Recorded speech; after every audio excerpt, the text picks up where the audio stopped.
Ever wondered how some of the world's most successful companies came to be? What if we told you that one of the world's most beloved car brands was born out of a dark past steeped in deception, slavery, and unimaginable cruelty? Imagine, if you will, the year is 1933. Germany is under the iron grip of Adolf Hitler and the Nazi Party. The country is in the throes of a massive industrial revolution, and during this turmoil, a new car company is born. Volkswagen. This is Hitler's personal project, a people's car, or Volkswagen in German. Hitler actually had this vision to make a car that was affordable and practical enough for the average German family. A car that could cruise on the newly built autobahns at 100 kilometers per hour, yet was fuel efficient and easy to repair. And so, the idea of the Volkswagen, the people's car, was born. Ferdinand Porsche, an automotive engineer with a reputation for innovation, was assigned to design this car. Hitler laid out his specifications, and Porsche, intrigued by the challenge, agreed to take on the project. The result was the Volkswagen Beetle. The Beetle had a streamlined shape inspired by the Tatra cars of Czechoslovakia and an air-cooled rear engine, both of which were kind of revolutionary at the time.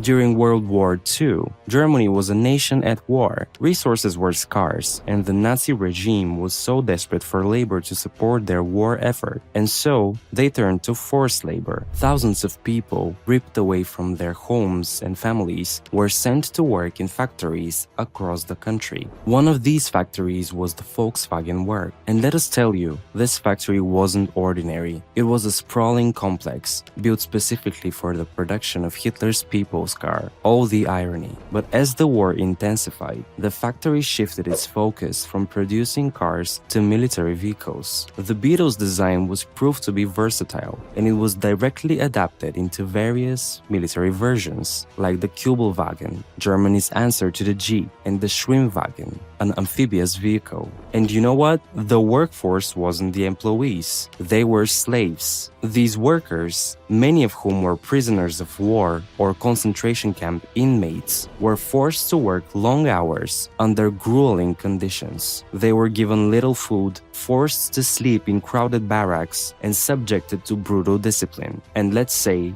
many did not survive. Amidst the suffering and despair, there were also acts of resistance. Workers would deliberately sabotage vehicles, slowing down production and disrupting the Nazi war effort. These acts of defiance, though small, were a little hope in a world of darkness. As the war drew to a close, Germany was in ruins, and so was Volkswagen. The factory had been heavily bombed and production had come to a halt. But wait, the end of the war did not mean the end of suffering for the forced laborers. Many were left with physical and psychological scars that would last a lifetime. In the immediate aftermath of the war, the future of Volkswagen looked bleak. The factory was heavily damaged, there was no sign of production, and the company was under the control of the British military. A British army officer named Major Ivan Hurst stepped in and saw potential in the bombed-out factory. He believed that the Volkswagen Beetle, with its simple design and easy repairability, could be the perfect car for post-war Germany. He took on the Herculean task of reviving the company with immense challenges. The factory needed extensive repairs. There was a shortage of raw materials, and many of the workers were former prisoners of war with little experience in car manufacturing. But Hearst rallied the workers, secured the necessary materials, and by the end of 1945, the factory had produced its first post-war Beetle. Once again, the Beetle was a total hit. Its quirky design and affordable price made it popular among the war-weary German public. It was a car for the people, and as the demand for the Beetle grew, so did Volkswagen. In the 1950s, the company expanded its lineup with the introduction of the Transporter, also known as the VW bus. Just like the Beetle, the bus was a success. Its versatile design made it popular among businesses and families alike, and it soon became a symbol of the emerging counterculture movement. Interestingly, the company also implemented innovative marketing strategies that set it apart from its competitors. It positioned the Beetle as a car for everyone, regardless of social status or wealth. At that time, this inclusive marketing strategy resonated with the public and helped to cement Volkswagen's place in the automotive industry. So, with a successful recovery after the war, how did Volkswagen transform into a global conglomerate? Well, the 1960s and 70s were a time of expansion for Volkswagen. The company acquired Auto Union and NSU, two German car manufacturers with a rich history of innovation. These acquisitions brought with them a range of new technologies and designs, as well as a new brand to the Volkswagen family, Audi. Then in the 1980s, they set their sights on the luxury car market. They acquired the British car manufacturer Bentley, the Italian sports car maker Lamborghini, and the Spanish car manufacturer Seat. All of these brands brought with them a unique identity and customer base, further expanding Volkswagen's reach in the automotive market. In the 1990s, Volkswagen added another iconic brand to their portfolio, Bugatti. Known for their high-performance sports cars, Bugatti was a perfect fit for Volkswagen's growing family of luxury brands. The company also invested heavily in research and development, pioneering new technologies and designs. They introduced the Golf, a compact car that later became one of the best-selling cars of all time. The company also launched the Passat,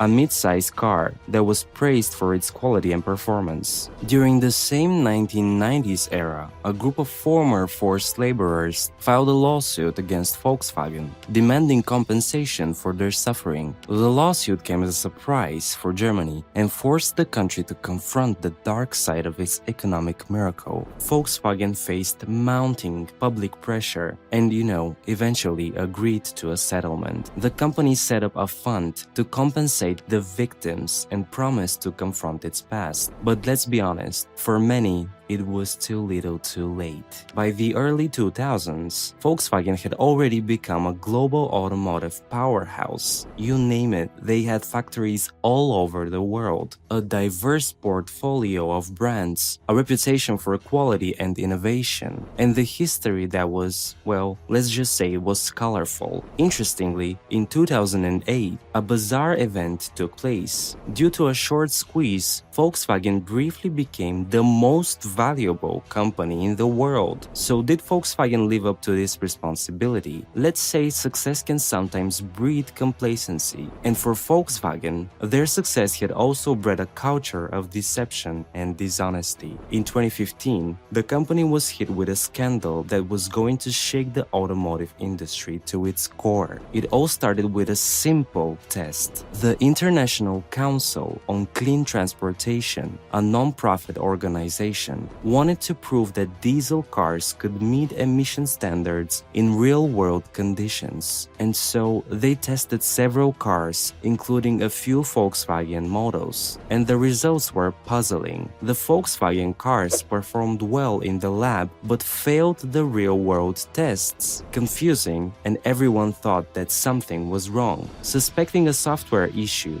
the ICCT turned to a team of researchers at West Virginia University. The researchers conducted more tests and discovered something shocking. The Volkswagen cars were equipped with a defeat device. That's a software that could detect when the car was being tested and alter its performance to pass the emission tests. In real-world conditions, the cars were emitting up to 40 times the legal limit of nitrogen oxides, harmful pollutants that contribute to the smog and acid rain. When the news broke, it sent shocks through the automotive industry. Volkswagen, a company known for its engineering prowess and commitment to quality, had cheated. Yes, they cheated, and they had lied to their customers, to regulators, and to the public. It was later revealed that Volkswagen had been engaging in these deceptive practices since 2009. The company initially denied all charges. For for over a year before finally admitting to what they had done.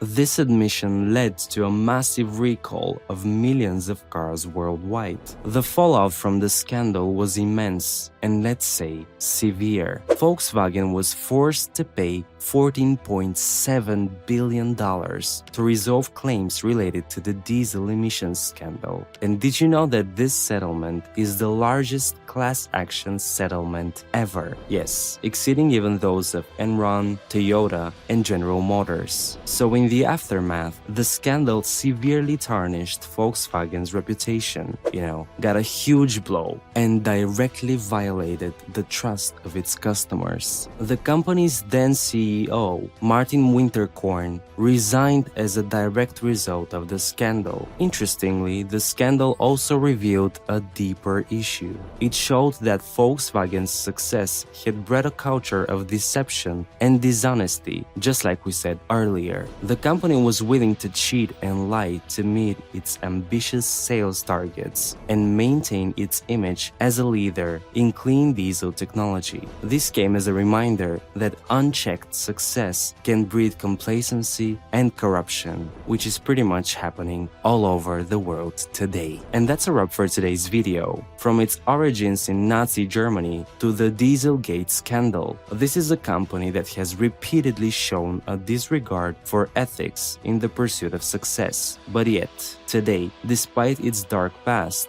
bad crimes, and controversies, Volkswagen continues to be a major player in the auto industry. Now we'd love to hear from you. What do you think about Volkswagen's history? Were you aware of its dark past? And how does this change your perception of the brand? Drop your comments below. And if you found this video useful, please like it and make sure you hit that subscribe button and turn on notifications so you don't miss out on our next videos. And as always, thank you for watching.